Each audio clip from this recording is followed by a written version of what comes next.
Bonjour à tous, bienvenue sur la chaîne T-Politique. Alors aujourd'hui, je vais vous parler d'une personne qui a été assez critiquée récemment suite à un bras d'honneur qu'il a fait à l'Assemblée nationale contre un député LR. C'est bien sûr Éric Dupond-Moretti.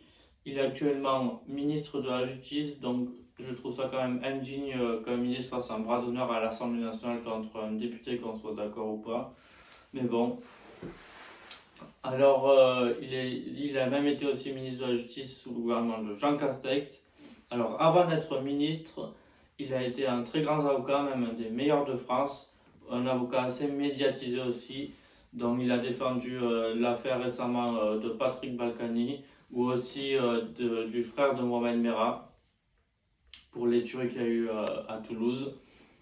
Alors, Éric Dupond-Moretti, lui, il est un ministre assez controversé puisqu'il est mis en examen pour prise illégale d'intérêt et même récemment, la Cour de justice de la République a encore confirmé sa mise en examen.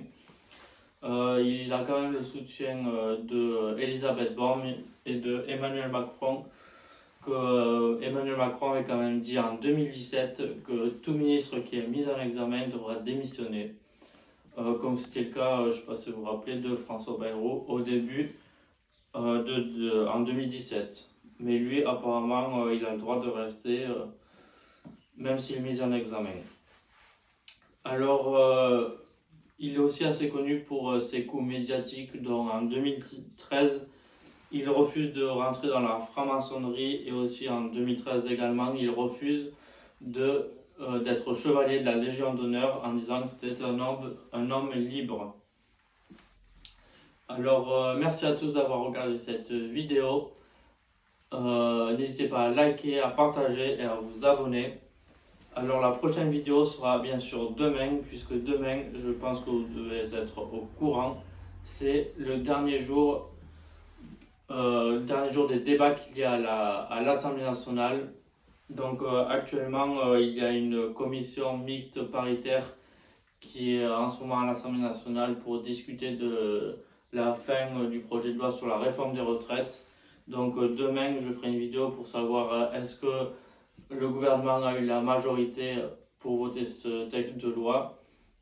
S'il a eu la majorité, est-ce qu'il y aura des motions de censure, par exemple du Rassemblement national ou de la NUPES, et est-ce qu'ils vont s'allier ou est-ce que comme d'habitude ils ne vont pas s'entendre. On verra ça demain. Et aussi si le gouvernement utilise bien sûr le 49.3. Donc ça c'est demain qu'on le saura. Donc je ferai une vidéo demain exceptionnelle sur ça. Merci à tous d'avoir regardé et au revoir.